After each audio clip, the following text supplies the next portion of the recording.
Saya tidak merasa keberatan untuk mengeluarkan zakat, tapi saya merasa berat untuk menghitung jumlahnya. Pekerjaan saya jualan busana keliling. Kalau sedang sepi pembeli mungkin bisa mencatatnya. Tapi kalau sedang ramai tidak sempat, Ustaz. Ditulis sesudah transaksi juga kadang lupa apa saja yang terjual. Terlebih ketika melayani orang yang berhutang. Ada yang bayar, ada yang tidak. Jadi saya pusing dalam menghitung pemasukan. Oleh karena itu, jadi sekarang saya tidak menghitung zakat, tapi beberapa bulan sekali saya mengeluarkan zakat dengan nominal perkiraan yang kira-kira lebih. Tapi masih ada keraguan-raguan dan resah takutnya kurang. Yang demikian itu bagaimana, Ustaz? Ya, pusing ngitung zakatnya. Karena pemasukannya banyak, maka semakin pusing. Kayak banyak, kayak nggak tertib, nggak teratur. Kadang dapat sekian, kadang tidak dapat. Kadang dapatnya sedikit, kadang dapatnya banyak. Ada yang utang juga. Ngitung triti itu pusing, lali. Ini dapatnya berapa? Kemarin hari ini jam sekian dapatnya berapa? Untungnya berapa? Pusing. Nah, resah, muncul keresahan. Nah, ini keresahan dalam hati ini kalau tidak didorong keimanan, tidak mungkin kok hatinya menjadi resah. Bahkan tadi sudah dilebihkan, namun masih ada keraguan-raguan, gek kurang. Ya, ini fungsinya ngaji, maka ada keimanan, resah, khawatir sudah dikeluarkan lebih, namun masih khawatir kok gek kurang. Lah sekarang bagaimana? Lah panjenengan saja yang menjalankan ini pusing. Kapan dapatnya berapa dan lain sebagainya.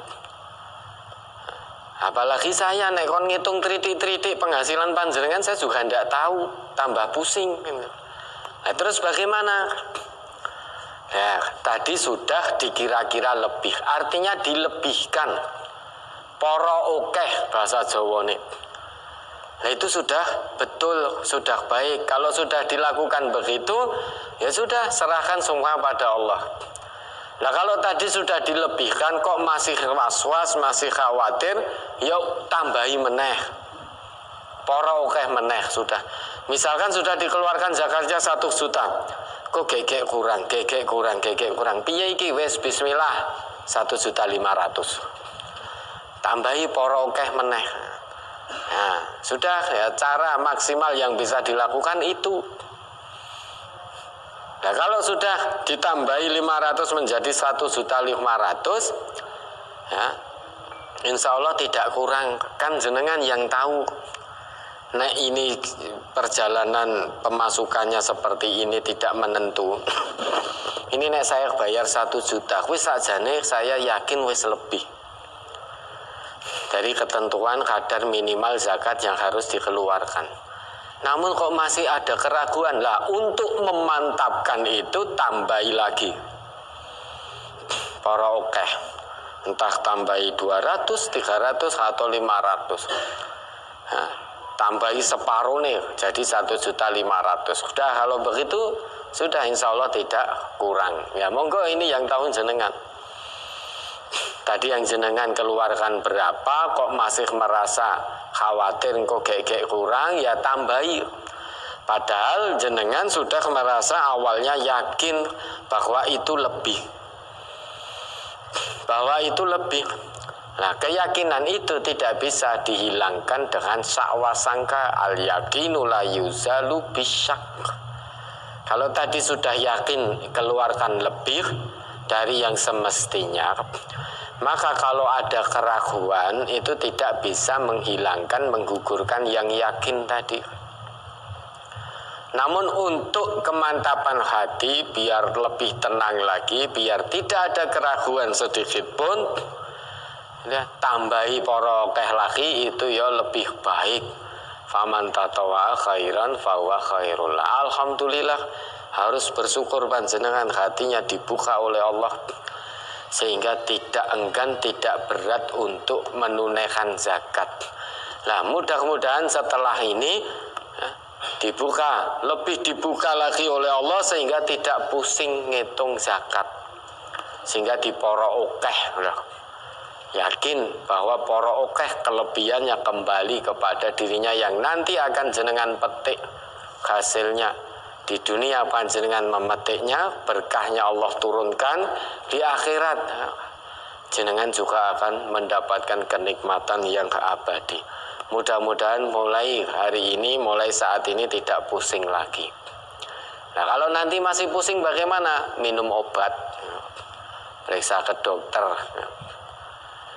Ya sudah, mudah-mudahan bisa dipahami. Monggo ada lagi. Apakah zakat penghasilan harus kita keluarkan apabila sudah sampai nisabnya, atau dikeluarkan 2,5% dari hasil yang kita dapatkan pada hari itu juga? Mohon penjelasan. Mengeluarkan zakat penghasilan lebih cepat, lebih baik.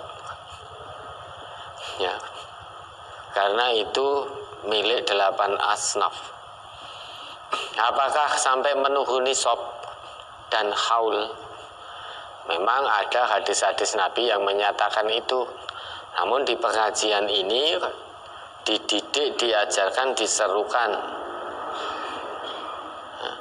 untuk meminimalisir bahwa kita ini sekali lagi kita sadar keimanan ketakwaan kita tidak seperti generasi awal umat Islam dahulu yang memang kalau nisab haul betul-betul dijalankan.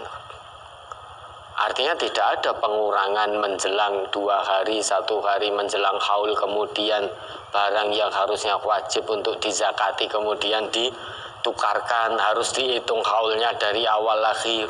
Dulu tidak begitu. Nah, kita sangat potensial untuk ngakali seperti itu. Nah, biar tidak ngakali maka kita ambil jiwa zakatnya untuk menutup bujuk rayu setan. Kita ambil jiwa zakatnya, kita ambil ruh zakatnya. Zakat penghasilan hari ini kita dapat sekian, syukur-syukur kalau langsung bisa kita keluarkan itu lebih baik, karena mati tidak mengenal waktu. Kalau ternyata dikumpulkan di ini, nanti sudah kumpul dizakatkan, ya boleh-boleh saja, tapi ingat, ketika kita mengumpulkan, begitu banyak pintu masuk bagi setan untuk membujuk rayu. Lah kok oke, wah gunake iki sik kowe. Wah, ini anaknya butuh sepeda motor, ya wis gunake sik. Digunakan dulu. Dianggap wae utang. Lah zakat kok diutang. Wis utang sik, utang zakat. Bukan milik kita. Lawang kita gunakan saja tidak boleh, apalagi sampai kita utang. Utang di zakat. Lawang kita gunakan sendiri saja, itu tidak boleh. Apalagi utang sih, nukoke sepeda motor anake, belikan sepeda motor anake, utang uang zakat. Lah nanti mau zakat lagi, dhisik utang zakat yang gue tuku sepeda motor tambahan untuk sepeda motor anak saya 3 juta, ditulis 3 juta. Nah nanti setiap penghasilan dikumpulkan lagi orang dan disetor-setor ke randang, disalur-salurkan. Numpuk banyak lagi, eman-eman lagi.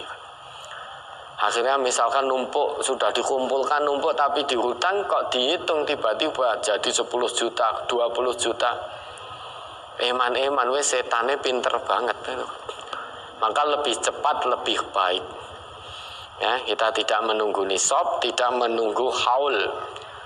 Zakat penghasilan yang Allah berikan, sudah segera kita tunaikan zakatnya. Insya Allah dengan begitu berkahnya turun dari Allah. Ya, ada lagi.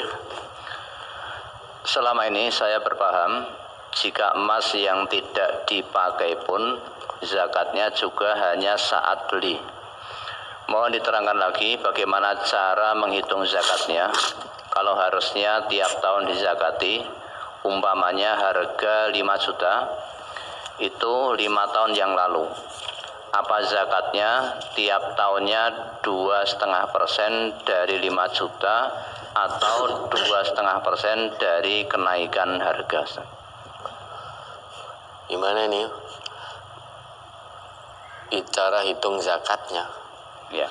Kalau harusnya tiap tahun dizakati, umpama harga 5 juta itu 5 tahun yang lalu, apa zakat tiap tahun hanya 2,5% dari 5 juta atau 2,5% dari kenaikan harga? Ya coba itu dibaca hadisnya itu, halaman 9 itu, dari Ummi Salamah. An Ummi Salamata kuntu albasu audohan min dahabin fakultu ya Rasulullah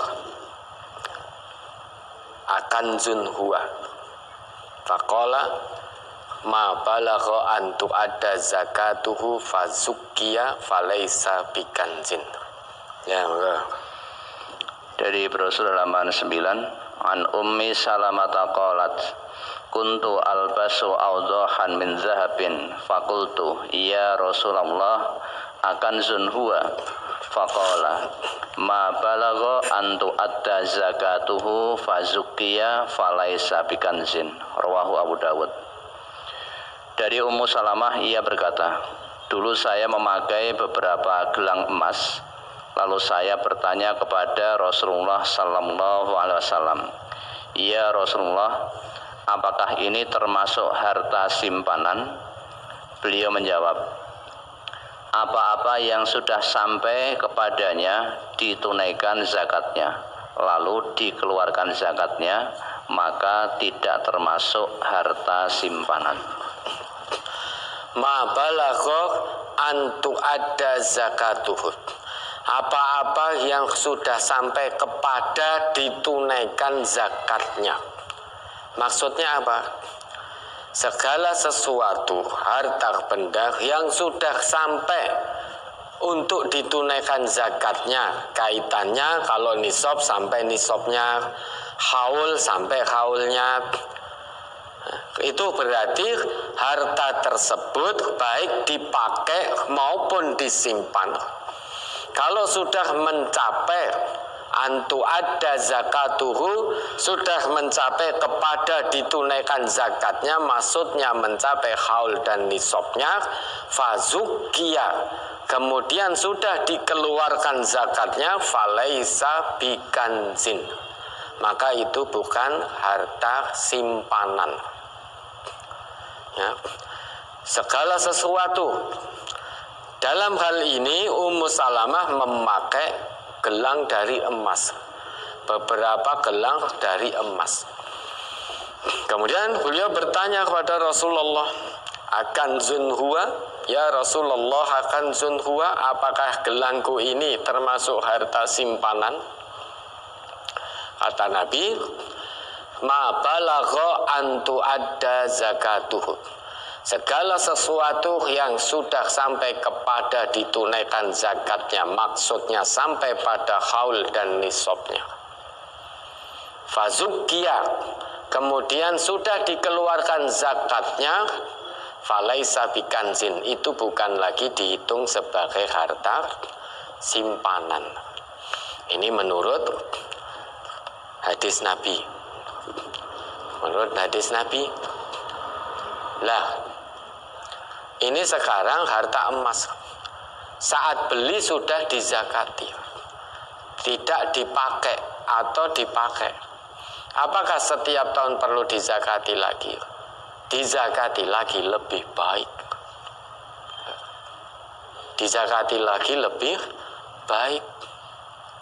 Bagaimana cara menghitungnya? Ya dari panjenengan beli itu. Yang pertama kan sudah dizakati dari yang panjenengan beli. Kemudian di tahun berikutnya emas naik, harga emas naik. Lah bagaimana zakatnya? Ya harga emas itu saat itu berapa, ya panjenengan keluarkan.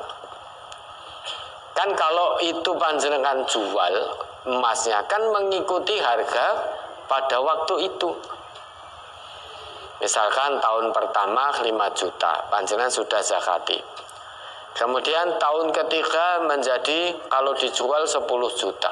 Hartanya panjenengan, emasnya panjenengan simpan terus. Lah, berapa zakatnya? Ya panjenengan zakati sesuai harga itu, harga pada tahun kenaikan itu. Karena kalau emas itu panjenengan jual juga akan dapat segitu. Begitu seterusnya. Nah, semakin dizakati setiap tahun itu lebih baik kalau itu memang menjadi simpanan panjenengan. Namun kalau itu dipakai, kan tadi sudah disebutkan, ya, waqtalafa ahlul ilmi fi dzalika. Ya. Ahlul ilmi, para ulama berselisih terkait zakat perhiasan yang dipakai. Faro'a ba'du ashabin Nabi sallallahu alaihi wasallam.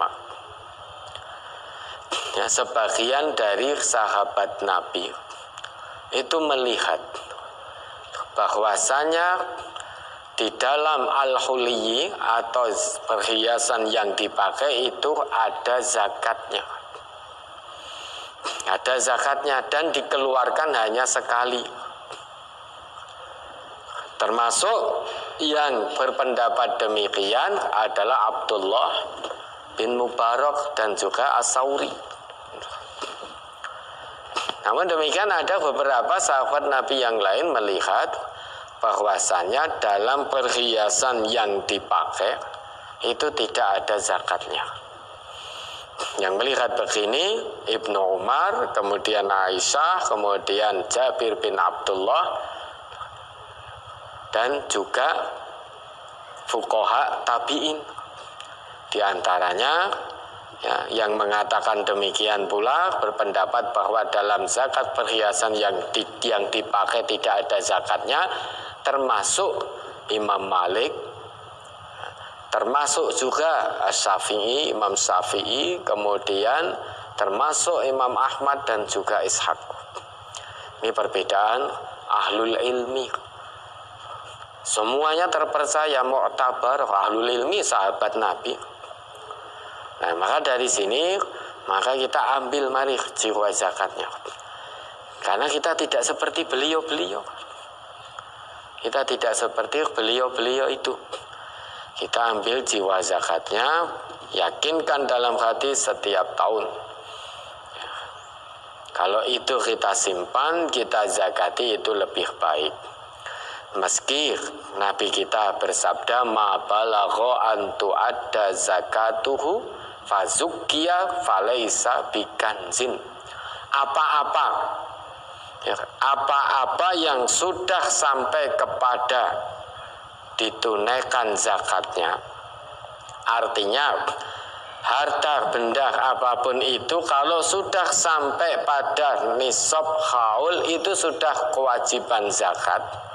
Fazukiya kemudian dikeluarkan zakatnya, sudah dikeluarkan, falaisa bikanzin, itu bukan harta simpanan. Nah, ini kaitannya dengan perhiasan yang dipakai, karena Umi Salamah tadi memakai perhiasan berupa gelang dari emas. Nah, sekarang kalau tidak dipakai, bagaimana? Memang ada yang mengatakan, hampir semuanya menyatakan kalau tidak dipakai itu setiap tahun, kalau sudah mencapai nisab itu dizakati. Kalau haulnya sudah dapat, nisabnya tidak dapat, ya tidak perlu dizakati. Namun demikian, kita ambil jiwa zakatnya, kita yakin dengan janji Allah. Meski tidak kita pakai, kita simpan, setiap tahun ya kita keluarkan zakatnya. Sudah buktikan, panjenengan ikhlas lillahi ta'ala menzakati yang tadi itu. Buktikan. Syaratnya harus ikhlas lillahi ta'ala loh ya, dorongan keimanan betul. Allah akan bukakan berkah dari langit dan bumi. Itu janji Allah, bukan janji saya. Silahkan dibuktikan. Namun jangan coba-coba. Wis coba tak zakatane ben tahun sesuai dengan kenaikan harga emas. Coba saya zakatane, opo tenan. akan terbukti janji Allah. Kalau hanya coba-coba seperti itu, ya tentu tidak akan mendapatkan bukti dari janji Allah. Karena Allah tidak suka dicoba hambanya. Kita sebagai hamba sudah bismillah, yang awalnya kita hanya nyoba, setelah sadar mohon ampun kepada Allah sudah tunaikan. Nah, tujuan utama kita zakat itu bukan untuk yang lain-lain, tetapi apa? Tujuan utama kita zakat, tujuan pertama kita zakat itu adalah bersegera memenuhi, menjalankan perintah Allah. Sudah, itu tujuan utama kita, bukan untuk tujuan yang lain-lain. Dah bismillah, jernihkan hati, beningkan hati, bismillah. Saya menzakati perhiasan saya ini bismillah karena Allah. Karena saya ingin menjadi hamba Allah yang bertakwa. Bismillah, saya akan memenuhi perintah Allah sebaik mungkin. Dah, lakukan itu karena Allah. Niscaya sesuai dengan janji Allah, panjenengan akan dapatkan janji Allah. Dah, ada lagi. Bulan Juni kemarin, kami sekeluarga terkena COVID, hingga kami sekeluarga harus isoman dan suami tidak bisa bekerja. Selang 2 minggu, saya sakit lagi, pengapuran tulang, dan tidak dapat berjalan, sehingga harus dirawat di rumah sakit. Setelah kurang lebih 2 bulan, akhirnya saya mulai bisa berjalan lagi, walaupun masih agak nyeri. Dalam keadaan itu, suami ganti sakit dan harus dirawat di rumah sakit, sehingga kami dapat rezeki dari tetangga, saudara, dan teman ngaji. Berapa persen zakat yang harus kami keluarkan, Ustadz? Dan apabila uang itu telah habis untuk kebutuhan hidup keluarga kami dengan 2 anak belum bisa membantu kami dalam ekonomi, bolehkah zakat itu kami hutang dulu nanti? Apabila suami sudah bisa bekerja lagi, maka kami akan membayarnya. Suami bekerja sebagai buruh, dan selama saya sakit suami tidak dapat bekerja sebab merawat saya dan anak-anak yang masih kecil. Nah, kalau ini ceritanya beda. Nah, kondisinya sakit, tidak bisa bekerja, tidak bisa bermaisah, sehingga tidak mendapatkan penghasilan. Nah, kemudian tadi dari tetangga, dari teman ngaji, terketuk hatinya memberikan kepada panjenengan bantuan. Memberikan bantuan. Nah, bantuan tadi itu untuk memenuhi kebutuhan pokok harian panjenengan dan keluarga selama sakit, isoman, dan tidak bermaisah. Nah, sekarang kalau isoman, apalagi pekerjaannya buruh, buruh itu obah hari itu, mamah hari itu. Kalau tidak hari itu tidak obah, ya tidak ada yang dimamah. Nah, makanya sekarang kalau panjenengan isoman dalam arti misalkan ya positif namun OTG tanpa gejala, kalau tidak ada bantuan kemudian jenengan keluar, kuwi ya do wedi engko. Aku rapopo, saya mau bekerja lah, di rumah tidak ada pemasukan. Padahal saya buruh, hari ini saya kerja, hari ini saya ada yang dimakan. Hari ini saya dapat upah, ada yang dimamah. Nah, karena isoman tidak bisa kemana-mana, tidak bisa bermaisah, tidak bisa mencari nafkah. Nah, itu panjenengan memang butuh bantuan, itu uzur syar'i. Nah, kalau bantuannya lebih, ya, artinya bantuannya lebih dari kebutuhan pokok panjenengan, kebutuhan ketika sakit dan makan panjenengan sehari-hari dengan keluarga, ya maka keluarkan juga zakatnya. Keluarkan. Namun kalau bantuan itu memang sudah pas cukup untuk pemenuhan kebutuhan pokok panjenengan makan minum yang tidak neko-neko, nah, berarti panjenengan termasuk orang yang saat itu tidak mampu. Kalau tidak mampu, waktu itu mungkin panjenengan tidak mampu, ya berarti panjenengan tidak punya kewajiban. Karena yang wajib mengeluarkan zakat adalah hamba Allah yang diberi kemampuan. Namun demikian, kalau panjenengan merasa bantuan itu untuk memenuhi kebutuhan pokoknya itu dengan dikeluarkan zakatnya lillahi ta'ala mengharap ridha Allah, itu juga lebih baik.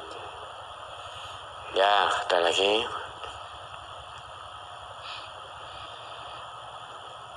Ya, berikutnya masih ada, San.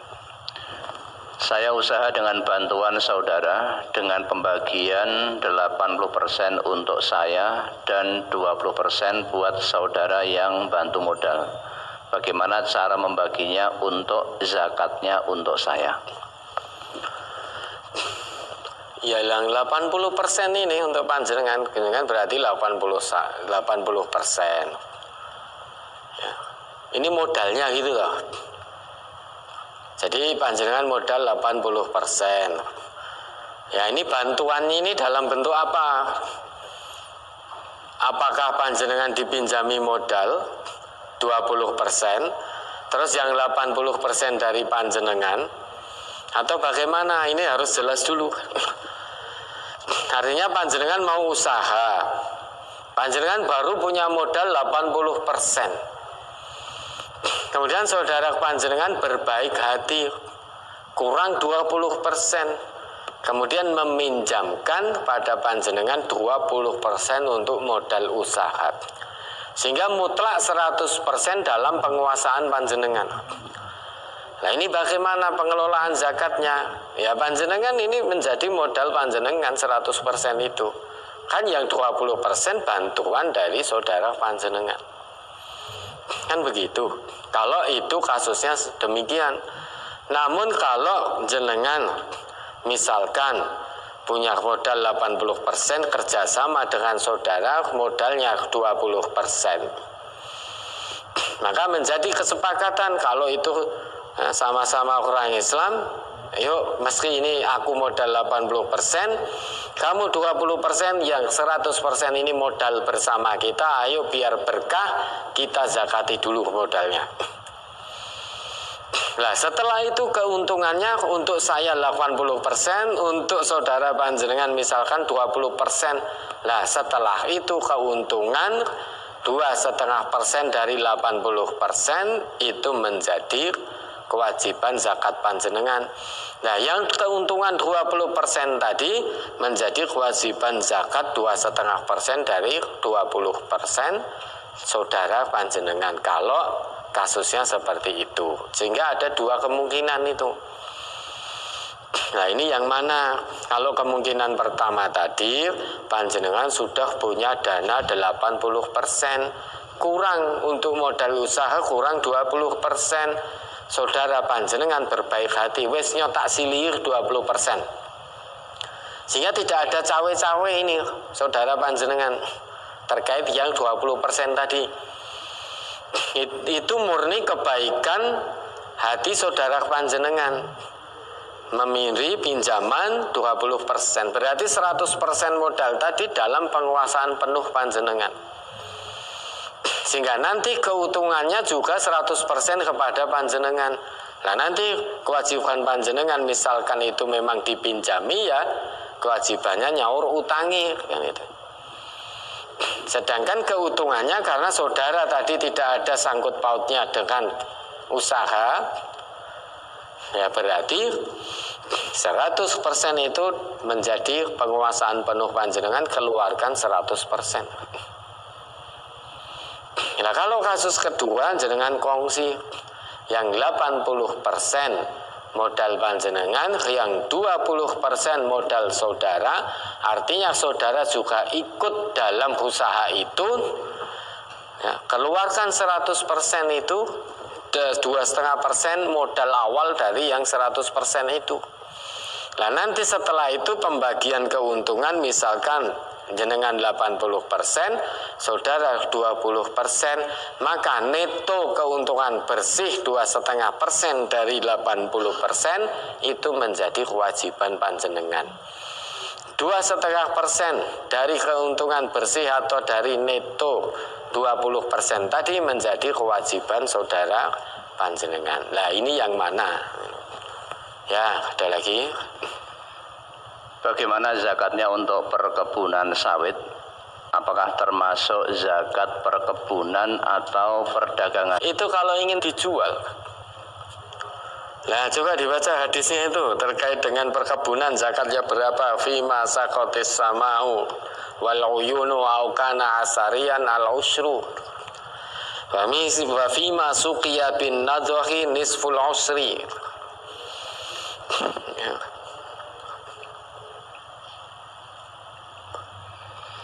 Halaman 11. An Salim bin Abdullah an abihi radhiyallahu anhu anin nabiyyi sallallahu alaihi wasallam qala fima saqatis sama'u wal uyunu aw kana athariyan al usru wa ma suqiya bin nadhi nisful usri rawahul Bukhari. Terus lagi itu apa? Fima saqatin naharu wal ghaimu al usyuru wa fima suqiya bin nasiyati apa nisful usri atau apa itu? An Jabir bin Abdullah annahu sami'a an-nabiyya sallallahu alaihi wasallam qala fima saqatil anharu wal ghaimul usyuru wa fima suqiya bin bisaniyati nisful usri. Hadis yang pertama artinya dari Salim bin Abdullah dari ayahnya radhiyallahu an, yakni Abdullah bin Umar, dari Nabi sallallahu alaihi wasallam beliau bersabda, pada tanaman yang mendapat air dari langit atau mata air atau asari, tanaman yang mengambil air dengan akarnya lantaran dekat dengan tempat air, maka zakatnya adalah 1/10, yakni 10%. Dan tanaman yang disiram atau diairi dengan tenaga manusia, maka zakatnya separuhnya 1/10, yakni 5%. Kemudian yang kedua, dari Jabir bin Abdullah bahwasanya ia mendengar Nabi Shallallahu Alaihi Wasallam bersabda, pada tanaman yang diairi oleh sungai dan hujan, zakatnya adalah 1/10 atau 10%. Sedang tanaman yang diairi oleh unta, yakni diairi dengan air sumur yang diangkut dengan unta, zakatnya adalah 1/20, yakni 5%.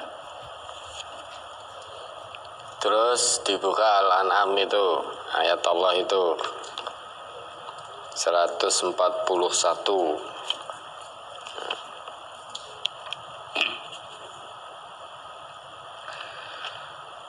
Surat Al-An'am ayat 141.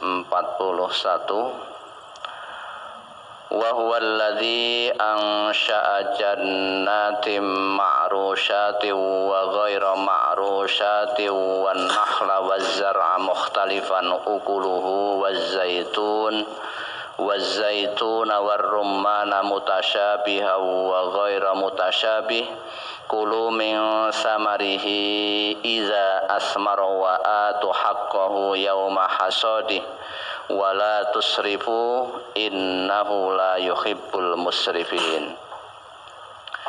Dan dialah yang menjadikan kebun-kebun yang berjunjung dan yang tidak berjunjung, pohon kurma, tanam-tanaman yang bermacam-macam buahnya, zaitun dan delima yang serupa bentuk dan warnanya dan tidak sama rasanya. Makanlah dari buahnya yang bermacam-macam itu bila dia berbuah, dan tunaikanlah haknya di hari memetik hasilnya, yakni dengan dikeluarkan zakatnya. Dan janganlah kamu berlebih-lebihan, sesungguhnya Allah tidak menyukai orang-orang yang berlebih-lebihan. Wa atu haqqahu yauma hasadihi, kan begitu ya. dan keluarkan zakatnya di hari panennya. Ini kewajiban kita yang pertanian, tanam-tanam apa pertanian tadi. Lah kan di ayat itu ndak ada sawitnya. Memang ndak ada. Tetapi di sini ada huwallazi ansha'a jannatin ma'rusyatin wa ghaira ma'rusyat. Allah, dialah Allah yang telah menjadikan kebun-kebunmu itu berjunjung atau tidak berjunjung, itu Allah. Memang yang disebutkan wan nakhla, kurma, wa zar'a mukhtalifan ukuluhu, dan tanaman-tanaman. Jenengan sawit berarti termasuk az-zar'u. Meski tidak disebut satu persatu. Lah kalau sawit harus disebut secara rinci, habis nanti sawit. Lah kan mangga nggak ada. Oh ya mangga. Apa begitu? Maka cukup satu saja yang disebut. Satu saja yang disebut. Nah, tadi kurma disebut. Mengapa? Karena memang di sana kurma itu identik di sana, di Timur Tengah sana. Kemudian wazar'a mukhtalifan ukuluhu, tanaman-tanaman yang beraneka macam buahnya. Beraneka macam buahnya. Lah termasuk di dalamnya juga sawit. Lah zakatnya bagaimana? Lah kalau itu sawit panjenengan itu pengairannya dari air hujan ataupun dari mata air ataupun asari, maksudnya karena sawit jenengan itu dekat dengan tempat air, kemudian akarnya mengambil air dari tempat air tersebut, maka 10% zakatnya. Atau diairi dengan sungai maupun hujan, maka 10%. Kapan? Ya nanti ketika panen. Nah kalau ternyata diairi dengan tenaga manusia, termasuk bin nasiyah tadi, dengan unta, maksudnya pengairannya dari air sumur atau mata air, cuma diangkut dengan unta. Nah, kita tidak ada unta di sini. Nah, mungkin panjenengan angkut pokoknya bin nadhohi dengan tenaga manusia pengairannya, maka itu nisful usri 5%. Itu 5%. Nah, kemudian watak manusia itu suka ngakali kalau tidak punya keimanan. Kalau hatinya kosong dari iman, suka ngakali. Cara ngakalinya bagaimana? Sebetulnya itu ada aliran sungai yang langsung bisa ke tanaman panjenengan, atau ada mata air yang bisa langsung terserap oleh akar tanaman pertanian panjenengan. Benora 10%, yuk diangkut nganggo mobil, dicidui, dianu, terus dibawa biar tidak 10%. Padahal bisa itu langsung dialirkan ke situ. Nah, namun ini kalau pengairannya dengan tenaga manusia, ya, maksudnya misalkan air sumur tadi, itu jaraknya sulit untuk diairkan langsung ke situ, maka perlu diangkut tadi dengan unta. Diangkut dengan unta, maka itu 5%. Lah nek mung jarake mung cedak banget, mosok ya diangkut.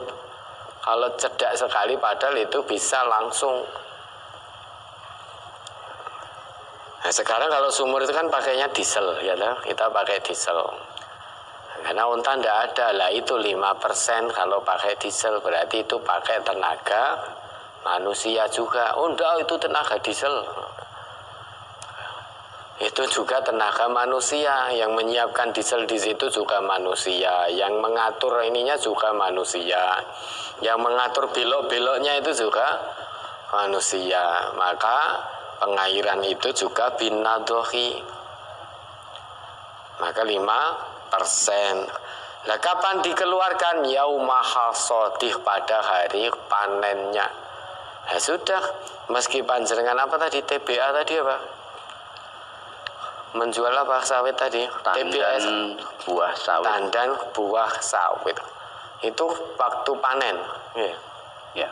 Waktu panen dijual, yaitu berarti hari panen panjenengan dikeluarkan. Kalau pengairannya prosentasenya lebih besar mendapatkan air dari hujan atau dari mata air atau dari langsung aliran sungai, maka 10%.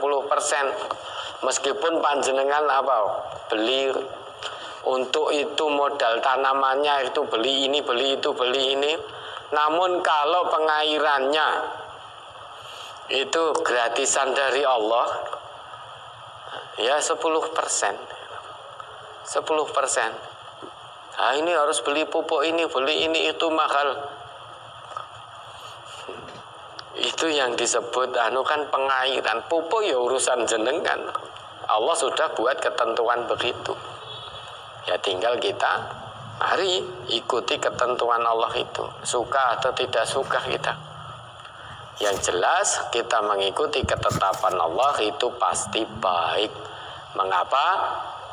Kalau kita mengikuti ketetapan kita sendiri, berarti itu kita milih diri. Sedangkan Allah berfirman, wa makana lil mu'minin wala mu'minatin idza qadallahu wa rasuluhu amran ayyakuna lahumul khiyaratu min amrihim. Tidak pantas mukmin laki maupun perempuan, kalau Allah sudah buat ketetapan, Rasul sudah buat ketetapan, kok dia punya pilihan sendiri, itu tidak pantas, berarti tidak baik. Allah tetapkan melalui Rasulnya terkait dengan zakat pertanian yang mendapatkan pengairan langsung dari air hujan, mata air dan lain sebagainya, sungai, itu 10%. Itu ketetapan Allah melalui Rasulnya. Kalau itu pengairannya dari tenaga manusia atau air yang diangkut dengan unta tadi 5%, sudah itu ketetapan Rasul. Lah kok kita iman-iman, karena untuk mendapatkan hasilnya juga harus menjual TBS tadi. Berarti kita punya pilihan sendiri. Tidak manut pilihan Allah, tidak manut pilihan Rasul. Kalau manut pilihan Allah, manut pilihan Rasul, pasti baik. Baik dunia, baik akhirat. Kalau kita manut pilihan sendiri, sehingga yang harusnya zakatnya 10%, kita hanya keluarkan 5%, berarti kita punya pilihan sendiri, kadar zakatnya minimalnya tidak tercapai. Nah, berarti kita tidak taat pada Allah, tidak tunduk, tidak mengikuti tuntunan Rasulullah. Nah, silahkan tanya nuraninya, kira-kira baik atau enggak.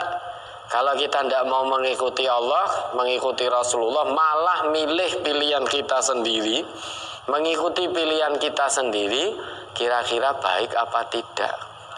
Tentu tidak baik hasilnya. Nah, mungkin zakatnya bisa di dunia, mung 5%. Banyak, hasilnya lebih banyak. Banyak menurut penghitungan manusia, namun tidak ada berkah di situ.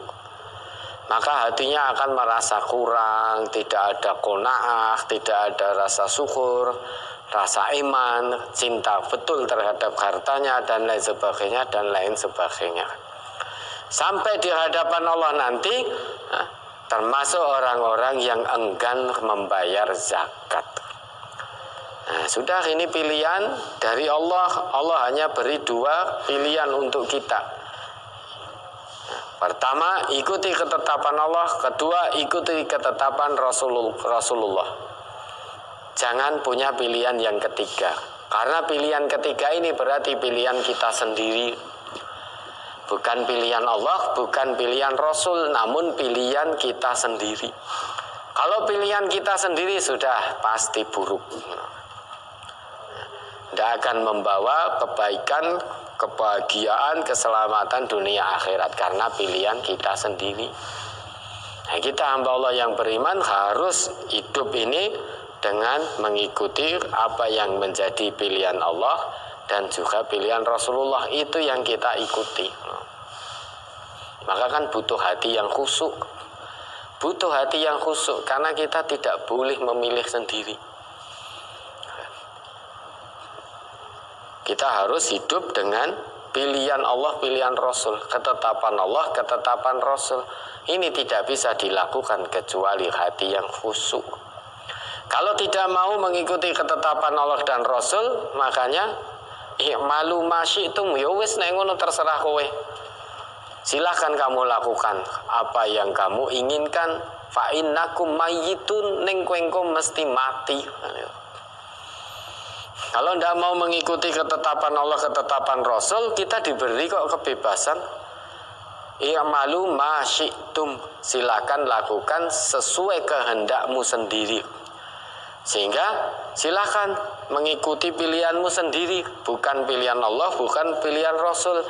Ning ngertiyo ketahuilah fa innakum mayyitun, kowe mesti mati. Saat kamu mati, kamu akan dimintai pertanggungjawaban. Kenapa kamu punya pilihan sendiri, tidak mau mengikuti pilihan Allah dan pilihan Rasul? Memang tidak mulus untuk mengikuti ketetapan Allah dan Rasul. Jalannya terjal. Jalannya terjal, berliku. Wadainahun najdain falaqtahamal aqobah. Kami sudah tunjukkan dua jalan. Tetapi kenapa manusia mereka itu tidak mau memilih jalan yang terjal? Butuh perjuangan, butuh pengorbanan, butuh kesungguhan, butuh keikhlasan, butuh istiqomah. Itu dalam mengikuti ketetapan Allah dan Rasul. Tidak bisa kita mengikuti ketetapan Allah dan Rasul kok sesuai keinginan kita sendiri, tidak bisa. Tentu harus sesuai dengan apa yang sudah ditetapkan oleh Allah, dicontohkan oleh Rasul. Nah, ini kita butuh mujahadah, kesungguhan, butuh istiqomah, butuh ikhlas, butuh sabar, pengorbanan, butuh berkorban. Berkorban baik dengan ilmunya zu ilmin, dengan tenaganya zu kuwatin, dengan pikirannya zu fikrin, dengan hartanya zu malin, bahkan yang paling puncak dengan nyawanya zu nafsin. Itu dalam menjalani hidup, terus mengikuti ketetapan Allah dan Rasul. Jangan punya pilihan sendiri. Kalau Rasulullah sudah tetapkan 10%, karena pengairannya bukan dengan tenaga manusia, ya sudah 10%. Di situ pintu berkah akan terbuka. Kalau kita bayarnya hanya 5%, ketoke sing ditoke sithik. Berarti kita enggan, kita menahan yang 5% lagi. Bukan kebaikan yang didapat, bukan berkah yang didapat, justru malah dosa, keran-keran berkah menjadi tertutup. Kalau memang diairi dengan tenaga manusia, ya sudah 5%. Bagaimana kalau 10% padahal ini diairi dengan tenaga manusia, itu lebih baik. Ya, mudah-mudahan bisa dipahami. Ada lagi? Dulu saya belum peduli dengan zakat, jadi penghasilan saya belum saya zakati. Saat saya mendengar kajian tentang zakat ini, saya berniat untuk menzakati harta yang saya miliki. Saya memiliki rumah yang dulu saya beli 200 juta dan tanah seharga 110 juta. Setelah saya hitung zakatnya, saya merasa berat jika saya bayar sekaligus, mengingat penghasilan bulanan saya yang berkisar 5 juta per bulan. Bolehkah apabila saya menzakati harta saya tersebut dengan mencicil sesuai kemampuan saya, Ustaz? Sudah, pokoknya jalankan dulu dengan niat lillahi ta'ala, tunaikan zakatnya dulu, jangan dipikir beratnya dulu. Sekarang panjenengan setelah tahu ternyata ada berapa? 310 juta. Berarti berapa ini yang harus dikeluarkan? Nah, 310 juta dihitung kira-kira berapa ini yang harus dikeluarkan.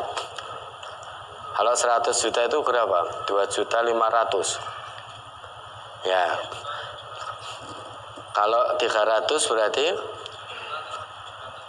7.750.000. Penghasilan bulanannya 5 juta. Ya. Merasa berat, bagaimana kalau dicicil? Jangan merasa berat dulu. Alhamdulillah, hatinya dibuka oleh Allah. Dulu tidak tahu, sekarang tahu, punya niatan, punya tekad, bismillah, semangat untuk membayar harta yang dipunya yang dulu belum dizakati. Meski sekarang penghasilan bulanan 5 juta. Punya keinginan untuk mencicil sejumlah sampai 7.750.000 untuk membayar zakatnya itu. Apakah boleh? Kalau memang kemampuannya itu karena dulu belum tahu, ya boleh. Silakan setiap bulan. Ini yo nemen-nemen nyicil 20.000 yo kapan rampungnya? Dari 5 juta keluarkan berapa? Keluarkan berapa kan itu. Ini alhamdulillah ya, punya niatan untuk menyelesaikan kewajiban zakat yang dulu belum tahu. Yang dulu belum tahu. Nah, sekarang bersemangat untuk itu. Jangan dipikir beratnya dulu, tunaikan, jalankan, bayarkan zakatnya hanya mengharap ridha Allah. Buktikan Allah akan beri kemudahan. Buktikan itu. Allah akan beri kemudahan demi kemudahan. Ya. Butuh keyakinan, keimanan dalam hati. Jangan dipikir dengan logika saja. Kalau hanya dengan nalar matematika, yuk berat itu. Berat karena hitung-hitungan berat. Namun kalau sudah bismillah, saya akan bayar zakat saya. Rumah yang saya punya dulu belum saya zakati, bismillah saya akan bayar zakatnya. Insya Allah akan dapatkan janji Allah min haitsu la yahtasib. Rezeki dari arah yang tidak disangka-sangka. Yang namanya tidak disangka itu di luar prediksi kita sebagai manusia. Itu yang tahu hanya Allah. Di luar prediksi kita, namanya min haitsu la yahtasib. Kharijul ihtisab. Di luar perkiraan kita, di luar persangkaan manusia. Nah, itu hanya bisa dilakukan dengan kemantapan hati kepada Allah. Ya. Tunaikan dulu, jangan pikir beratnya. Tunaikan hanya mengharap ridha Allah. Sesuai dengan janji Allah, kalau syarat-syaratnya panjenengan terpenuhi, jenengan penuhi syarat-syarat untuk mendapatkan janji Allah min haitsu la yahtasib itu, otomatis kalau syaratnya panjenengan penuhi, otomatis janji itu akan panjenengan dapatkan. Janji Allah itu. Dah, bismillah. Hanya mengharap ridha Allah, tunaikan. Jangan dihitung-hitung terus. Pokoknya dah tunaikan begitu saja. Tunaikan, nanti akan min haitsu la yahtasib, akan betul-betul terwujud. Karena Allah tidak pernah mengingkari janjinya. Yang mengingkari janji itu manusia, ya kita ini. Kalau Allah, innallaha la yukhliful mi'ad, maka butuh keyakinan, kemantapan. Bagaimana ya? Kemantapan hati itu tidak bisa diungkapkan dengan lisan. Hanya bisa dirasakan. Yang namanya kemantapan hati. Karena kalau mantap hati kita penuh dengan keimanan, sudah Allah yang menggerakkan itu. Allah yang menggerakkan cul itu udah. Sehingga terkadang sangat sulit kalau kita ungkapkan dengan kata-kata, itu sulit. Piye toh kemantapan hati itu hanya bisa dirasakan. Hanya bisa kita rasakan. Sehingga kalau ibadah terkait madiyah, terkait materi, Allah yang gerakkan. Kalau hati kita sudah yakin betul kepada Allah, tidak ada rasa iman, tidak ada rasa berat. Janji Allah datang. Itu. Maka ayat-ayat Quran itu kan banyak menyinggung tentang kolbun. Alam ya'ni lilladzina amanu an takhsha'a qulubuhum li dzikrillah wa ma nazala minal haq. Belumkah tiba saatnya bagi hamba Allah yang beriman untuk hatinya tunduk patuh mengingat Allah dan untuk tunduk patuh mengikuti kebenaran yang Allah turunkan. Hati yang disasar. Kapan kalau tidak yakin sepenuhnya kepada Allah saat ini? Hatimu tidak mantap dengan janji Allah, terus kapan? Terus kapan? Kamu ngaku sebagai hamba Allah yang beriman, sebagai hambaku yang beriman, itu kata Allah, kok hatimu tidak mantap dengan janjiku? Masih ragu dengan janjiku, terus kapan? Nah, ini berarti hati. Kuncinya ada di hati, ada di qalbun. Hati kita harus mantap dengan janji-janji Allah bahwa la raiba fi. Seringkali kita fasih mengucap Quran itu la raiba fi. Tidak ada keraguan di dalamnya. Tetapi hati kita sendiri masih ada keraguan. Lebih-lebih terkait atau utamanya terkait dengan harta. Itu seringkali hati kita masih agak ragu-ragu. Iya ora, zakat ora, infak ora, sedekah ora. Itu masih ragu-ragu. Engkau nek aku sedekah, nek aku infak, kalau saya zakat nanti bagaimana? Kebutuhan sekolah anak saya, bagaimana kebutuhan hidup rumah tangga saya, bagaimana harus bayar ini, bayar itu, bayar ini, bayar itu. Nah, itu berarti ragu terkait dengan harta. Hatinya kosong dari kemantapan terhadap janji Allah. Bismillah, tunaikan dulu. Hanya mengharap ridha Allah, jangan dipikir berat dulu. Kalau panjenengan terus pikir berat, bukan min haitsu la yahtasib yang didapat, akan semakin berat itu. Akan semakin berat. Namun kalau kita mantap keyakinan penuh dalam hati, yang berat menjadi ringan, bahkan hilang sama sekali rasa berat itu. Buktikan itu. Ya, ada lagi. Lebih didahulukan yang mana antara zakat dan membayar hutang, Ustaz? Semuanya wajib ditunaikan. Tidak ada ya lebih mana, semuanya wajib. Panjenengan dapat penghasilan 2,5%-nya segera keluarkan untuk tunaikan zakat.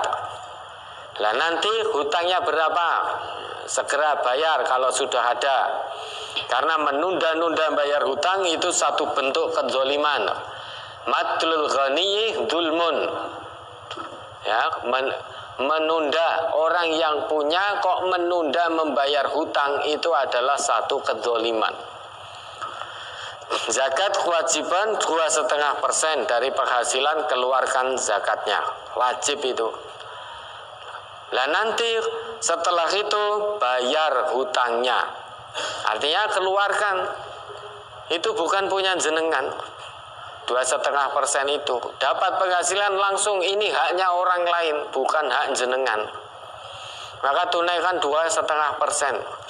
Lah tadi hutang yang jenengan manfaatkan atau jenengan gunakan tadi juga segera dibayar. Juga segera dibayar sehingga semuanya wajib.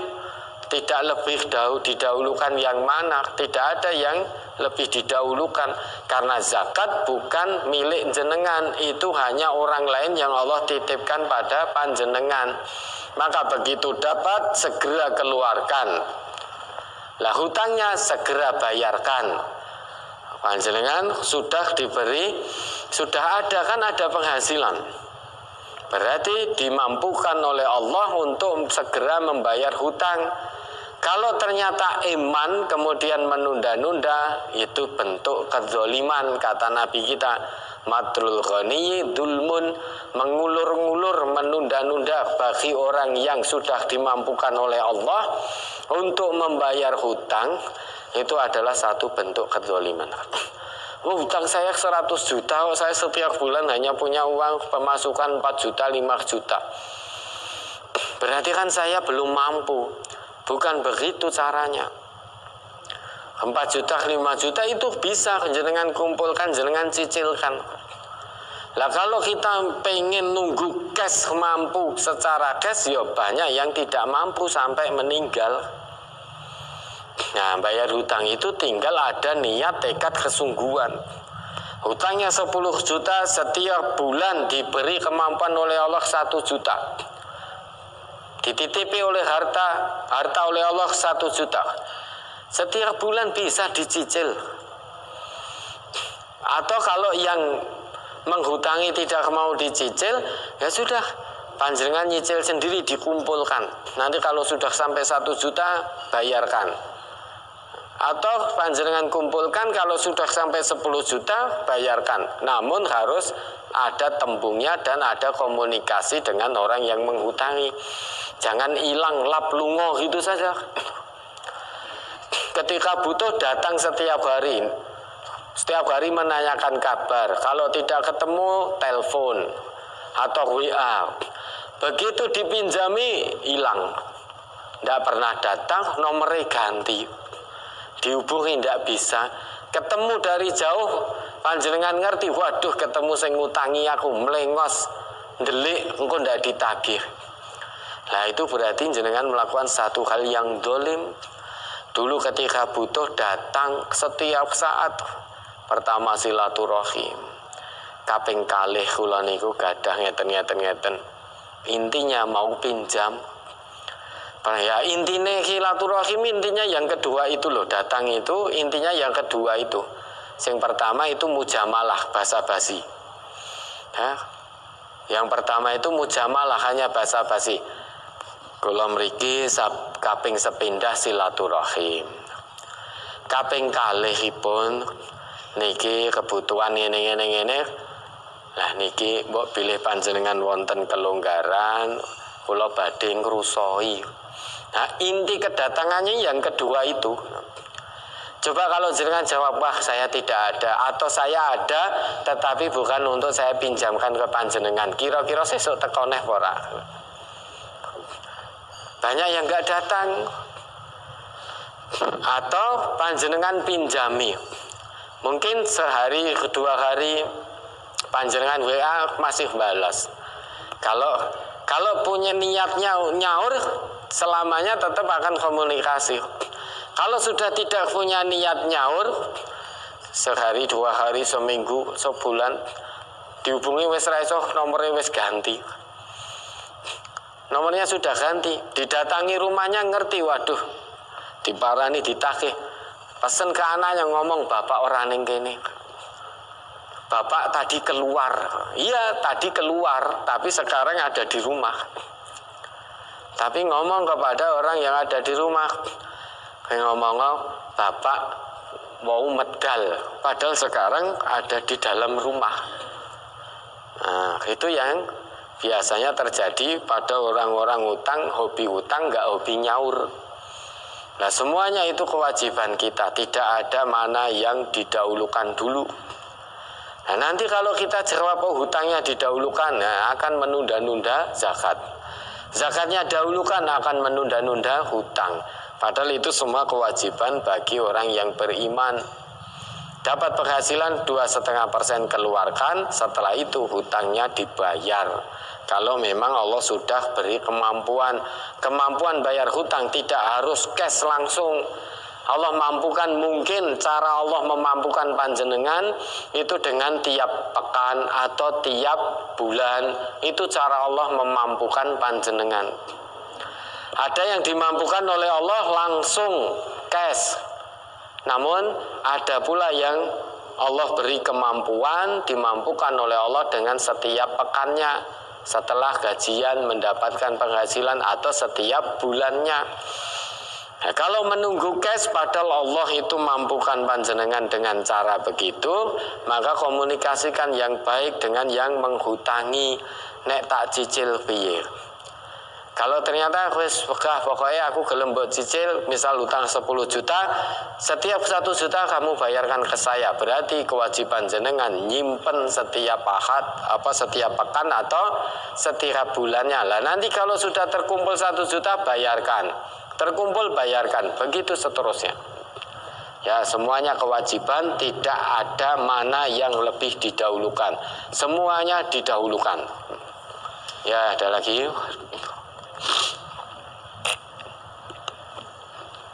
Sementara cukup. Cukup, masih banyak berkaitan dengan brosur. Ada Pertanyaannya. sekitar 8. Ya, baik, alhamdulillah. Ya, selama ini perlu kami tegaskan ya, memang zakat itu berdasarkan hadis-hadis Nabi, ada nisab, ada haul. Namun sekali lagi, yang diambil, yang kita ambil adalah jiwa zakat, ruh zakatnya. Sehingga berapapun Allah titipkan harta kepada kita, entah 100.000, 200.000, 300.000, 1 juta, 2 juta, 10 juta, kita keluarkan 2,5% untuk zakat. Itu yang kita ambil. Faman tatawwa'a khairan fahuwa khairullah. Setiap orang yang bertatawwu lebih, maka kebaikannya kembali kepada dirinya sendiri. Tentu kita ingin mendapatkan yang lebih baik di hadapan Allah. Maka yang kita ambil jiwa zakatnya, bukan berarti kita menyalahkan nisab maupun haul. Kita milih jiwa zakatnya, sehingga berapapun yang Allah berikan, 2,5% kita keluarkan. Ya, mudah-mudahan bisa dipahami. Jangan iman untuk zakat, untuk infak, untuk sedekah, karena harta panjenengan itu hakikatnya Allah yang menitipkan. Bukan karena panjenengan yang hebat, namun karena Allah yang menitipkan harta tersebut. Sehingga jangan pernah merasa iman untuk menunaikan zakat, untuk infak, untuk sedekah. Kalau ada rasa iman, hati-hati, jangan-jangan di hadapan Allah kita dihitung, dinilai sebagai hamba Allah yang bakhil, cinta pada harta berlebihan sehingga menjadi bakhil. Sedang Allah ngendika, wa may yabkhal fa innama yabkhalu an nafsih. Yang bakhil itu hakikatnya dia kikir bakhil terhadap dirinya sendiri. Orang bakhil tidak akan mendapatkan kebaikan baik di dunia, lebih-lebih di akhirat. Ya, dia dapatkan ya harta ketika di dunia, namun sifat bakhilnya menutup pintu berkah dari Allah, menutup pintu rahmat dari Allah. Maka jangan pernah iman untuk zakat, untuk infak, untuk sedekah. Itulah yang diajarkan, dididikkan di pengajian ini di MTA sejak awal. MTA ini diizinkan oleh Allah untuk berdakwah. Ya, monggo, mungkin ada yang perlu disampaikan sebelum kita akhiri.